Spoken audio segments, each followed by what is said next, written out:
Ready for a new challenge? Victoria sure is. Let's get ready.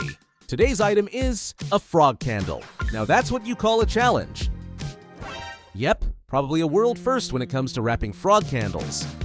Her first move, choosing the paper. Vicky goes with a perfectly matching green polka dot design. They go so well together, the frog could practically camouflage in the paper. Now she cuts the paper to the perfect size and trims the edges for a flawless fit. Next up, folding the sides and securing them with tape. Vicky pours in a generous dose of care. She's clearly all about the details. It's all coming together beautifully. This seems like a walk in the park for Vicky. Now that both sides are secured, she steps back to focus on the overall look.